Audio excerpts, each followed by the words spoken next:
अभी लाशा आया था और फिर अरदिया आया। अच्छा। तो अरदिया फाइनली ये नाम था, लेकिन उसको बहुत अभी तक छुपाया गया है कि इवन जब केन्स में ऐश्वर्या रह गई तो उसमें भी बहुत ज़्यादा छुपाया गया ना, कि कभी टॉल्स डाल रहे हैं जो भी सिक्योरिटी है, कभी न्यूज़पेपर, क्योंकि आपको पता है कि पेपराजी तो हर वक्त टो में लगी रहती है।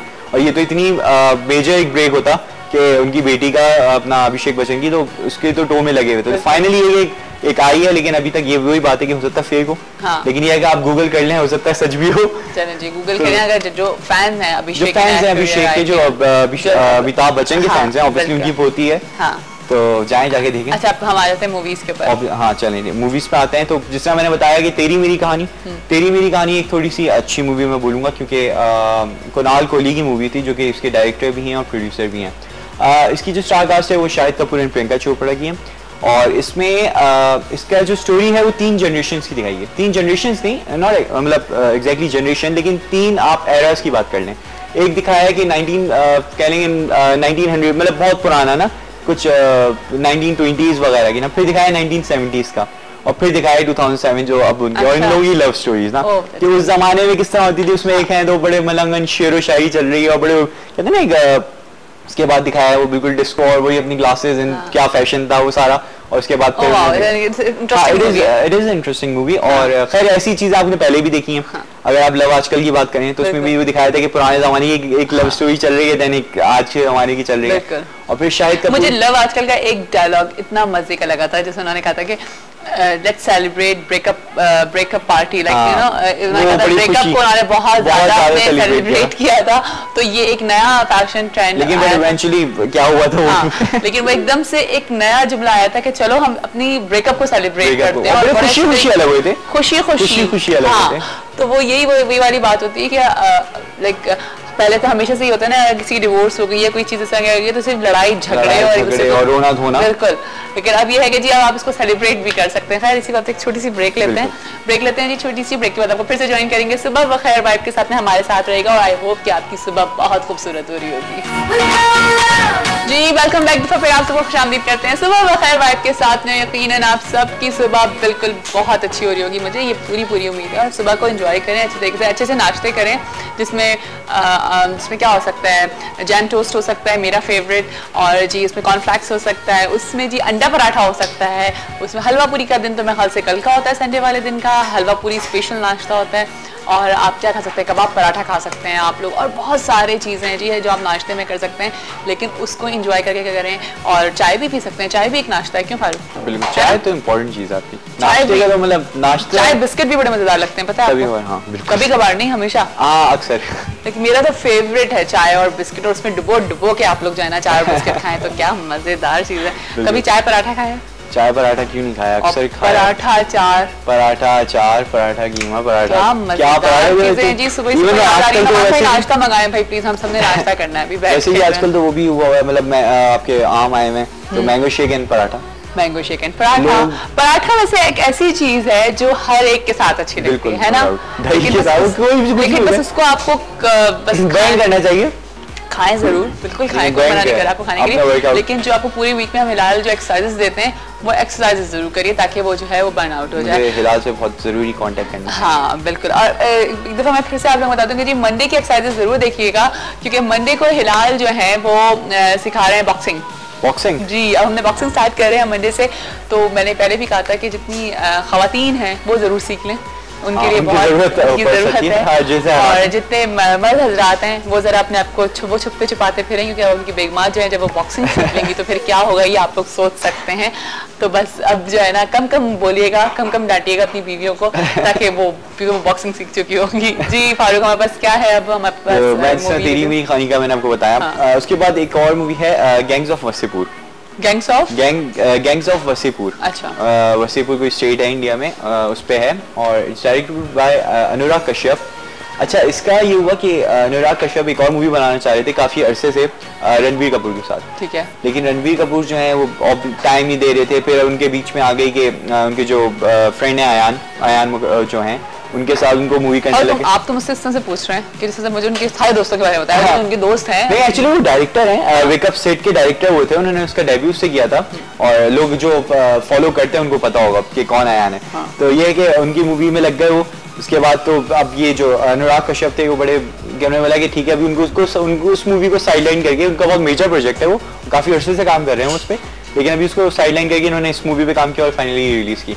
तो ये है ये गैंग जो बैंडिट्स होते हैं, इन पे गैंग्स मतलब जो कह रहे हैं कि लोअर क्लास एंड जो इंटीरियर की जो आपकी पॉलिटिक्स होती है उसके ऊपर है। और इसकी जो स्टार है मनोज बाजपेयी, मनोज बाजपेयी हैं इसमें पीयूष मिश्रा हैं, शबाना आजमी है इसमें।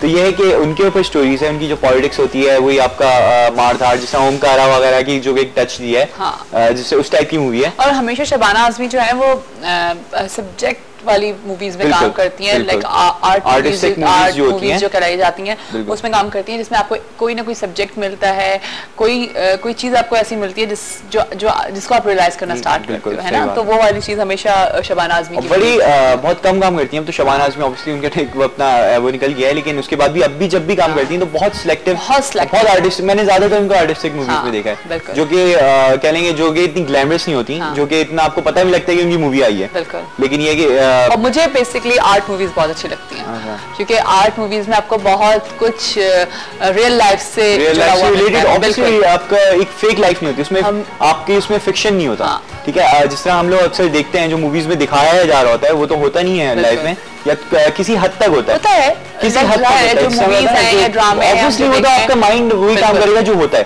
ठीक है। जो आप रियल वर्ल्ड में देखते हो उसी से आपका माइंड, आप स्टोरी लिखते हो, राइट। लेकिन ये कि जो आर्टिस्टिक होती है वो बहुत हद तक असली जिंदगी में बहुत से लोगों के साथ हुआ होता है, ठीक है। तो ये भी एक ऐसी मूवी है जो कि इंटीरियर वगैरह में, जो इंडिया में आपको पता है वहाँ की पॉलिटिक्स, वही अपना जो इनकी एक वो होता है उसी पे मूवी है, तो the gang of Wasseypur, the gang of Wasseypur. अच्छा, और कौन सी मूवी है हमारे पास? इसके बाद दाल में कुछ काला, और दाल में कुछ काला के बारे में मतलब इसलिए मैं जरा हो गया क्योंकि इसकी जो एक्ट्रेस हैं वो हैं वीना मलिक।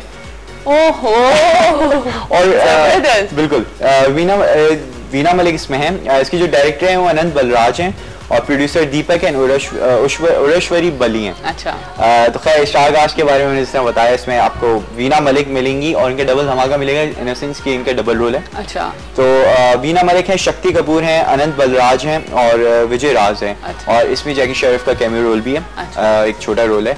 तो ये है कि इसमें इनका डबल रोल है। तो लेट्स सी कि इन्होंने किस तरह का काम किया और कैसा काम किया है, बस देखते हैं कैसा काम किया और क्या काम किया, ये सब हम देखते हैं कि उन्होंने क्या किया है, लेकिन आई होप कि उन्होंने अच्छा ही किया होगा। इसमें एक इनका एक सारे काम अच्छे कर रही होती है। हाँ, एक रोल जो है इनका इसमें, उसमें ये चुड़ैल बनी है। अच्छा। हाँ, मतलब एक मैं थोड़ी स्टोरी के बारे में बता दूं इसकी, कि ये होता है कि एक अनंत बलराज हैं, वो एक ऐसा कैरेक्टर प्ले कर रहे हैं कि जो बहुत रिच होते हैं और उनके वो अपनी मूवी में कास्ट करते हैं वीना मलिक को। वो उनको उसमें भी उनको डायरेक्टर दिखाया गया है, प्रोड्यूसर वीना मलिक को कास्ट करते हैं और वो उनसे शादी करना चाहते हैं, लेकिन वीना मलिक जो है उनको उनके अपने बॉयफ्रेंड के साथ उनका पैसा फंसाने के लिए वो लूटना चाहती हैं।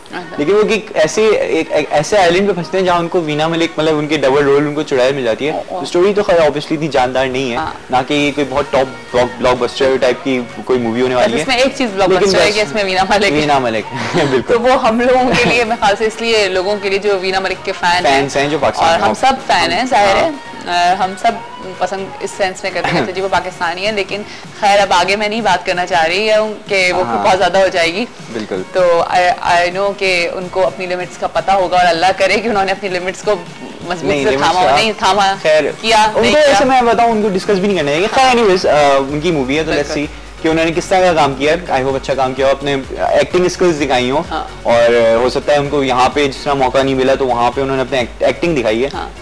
नहीं, यहाँ पे उनको बहुत मौका मिला, लेकिन उन्होंने बहुत मूवीज की होंगी यहाँ पे। हाँ। मैं हैरान रहती हूँ जब हमारे एक्टर माशाल्लाह हमारे पास इतने अच्छे एक्टर और इतनी अच्छी एक्ट्रेसेस हैं, हमारी हीरोइंस जो हैं वो बताती हैं कि जी हमने 300 मूवीज में काम किया, हमने 400 मूवीज में काम किया। उस दिन मैं अपना अफसोस होता है। बिल्कुल। उस दिन मैं एक मॉर्निंग शो में देख रहा था जिसमें आपकी महरीन एक एक्ट्रेस हैं जिन्होंने जो जवाद अहमद की जो मूवी आई थी उसमें उन्होंने काम किया था।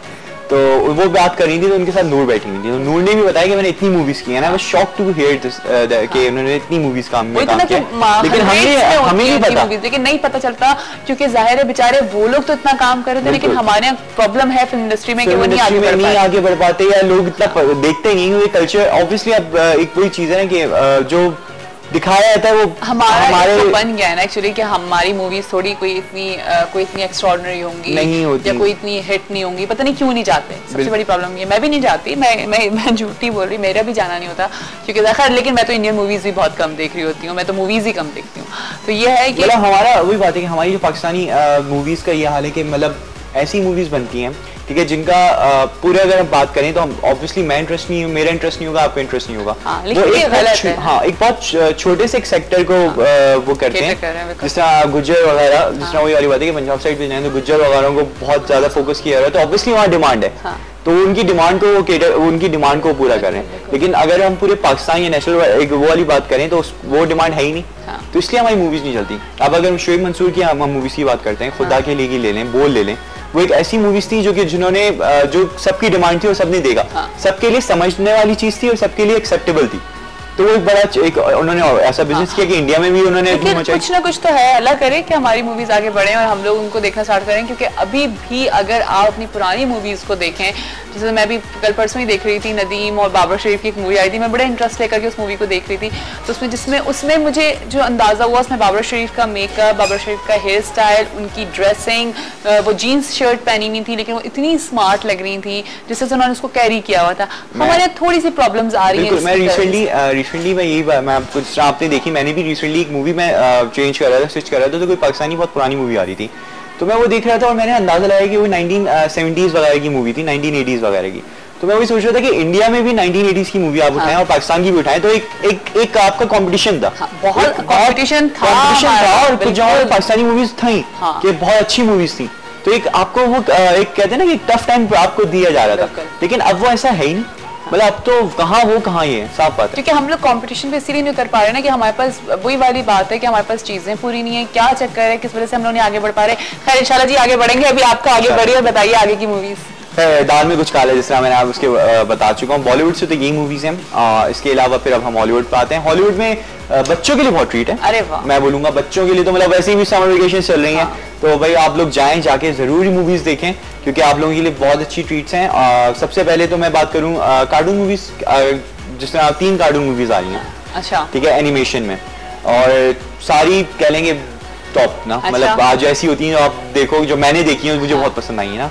तो फर्स्ट जो है वो ब्रेव आ चुकी है, सिनेमाज में है, ठीक है। ब्रेव जो मूवी है, it's directed by mark Andrews and Brenda Chapman ना, अच्छा। और इसकी जो स्टार कास्ट है, कैली मैकडोनाल्ड जिन्होंने वॉइस ओवर किया है, ब्ली कॉनली एंड एमा थॉम्पसन है। तो ये एक स्टोरी है, डिज्नी वालों की है, डिज्नी की वो है प्रोडक्शन है, और it's a story about a princess, ठीक है, जो कि जरा टॉम बॉय टाइप की एक प्रिंसेस होती है ना। तो उनकी जो मदर होती हैं, अब ऑब्वियसली प्रिंसेस हैं वो, तो उनको वो कहती हैं भाई आप प्रिंसेस की तरह एक्ट करो, लेकिन वो अपनी उनको बोलती हैं, वो शादी करवाने चाह रही होती है उनकी ना, कि किसी दूसरे लीडर से शादी करवाती है, लेकिन वो भाग जाती हैं घर से, और वो किसी विच के चक्कर में आ जाती हैं, वो जो कि वो कहती हैं हमारा फेट बदल दो ना, अपना फेट अपनी वो। इट्स अ कार्टून मूवी और हाँ, इट इज एनिमेशन ना, इट्स एन एनिमेशन, और ये है कि आपका सारा कार्टून मूवीज पे है ना, ठीक है। तो ये है कि वो अपना फेट बदलवानी चाहती हैं, लेकिन वो ऐसा होता है कि स्पेल कुछ गलत हो जाता है, अब वो ही बचा देती हैं, वो होती भी टॉम बॉय हैं। तो आप देखें ये मूवी और इसमें देखेंगे कितने बहुत अच्छा बिजनेस कर रही है, अच्छा बहुत ज्यादा बिजनेस कर रही है, और बिल्कुल जाके देखें आप। चलिए जी, जरूर जाके देखें, बच्चा पार्टी तो जरूर जाए, क्योंकि आप आजकल तो छुट्टियां हैं, बहुत एंजॉय करेंगे आप लोग। हमारे यहाँ तो सिनेमाज भी हैं इतने सारे माशाल्लाह, इतने अच्छे सिनेमाज हैं, जाके मजे से एंजॉय करें। लग गई है ना हमारे, लग गई बजट को, पॉपकॉर्न खाएं और एंजॉय करें यार मजे से जी। और कौन सी मूवी है इसके अलावा? मैडागास्कर 3। मैडागास्कर 3 भी लगी हुई है, आप जाके देखें। उनका जो सॉन्ग है मैडागास्कर का, राइट, जिस तरह मैं बोलता हूँ ना, अगर आप इसके बारे में जो टैगलाइन है, it's like if you want to move it तो then go and watch it ना, simple, it's like if you want to move it then go and watch it ना। तो anyways, Madagascar Europe's most wanted ना। पहले Madagascar गए, ये Madagascar 1 जो थी उसमें मैडागास्कर का इनका टूर था। सेकंड ये लोग अफ्रीका जाते हैं ना। अब ये सारे बेसिकली आपको पता है कि मैडागास्कर जो एलेक्स मार्डी, ग्लोरिया, जो ये पूरे कैरेक्टर्स हैं, ये लोग वापस न्यूयॉर्क जाना चाहते हैं। तो ये अपना वहां पहुंचने के चक्कर में पहले ये मैडागास्कर पहुंच गए, उसके बाद यूरोप अपना अफ्रीका चले गए, और अब ये यूरोप में आए। और यहाँ पे एक सर्कस में जाते हैं, तो आप उनकी जो भी इनका फन है, जो भी इनकी तफरीह है, सिनेमा में देखें। और लाइक मुझे बहुत मजा आता है कार्टून मूवीज देखने में, और लाइक आप बच्चे बच जाते हैं, आप फ्रेश हो जाते हैं, आप शेयर करने लगते हैं। और ये मूवीज इतनी अच्छी हैं कि आप बच्चे मतलब मजा आता है, मतलब सीरियसली एनिमेशन इतनी आपकी क्लासिक होती है कि आपको हर चीज इतनी रियल लगती है कि मजा आता है। बिल्कुल। तो एनीवेज ये सेकंड मैं बोल रहा था एनिमेशन इन कार्टून मूवी बच्चों के लिए ट्रीट। फिर थर्ड आइस एज 4।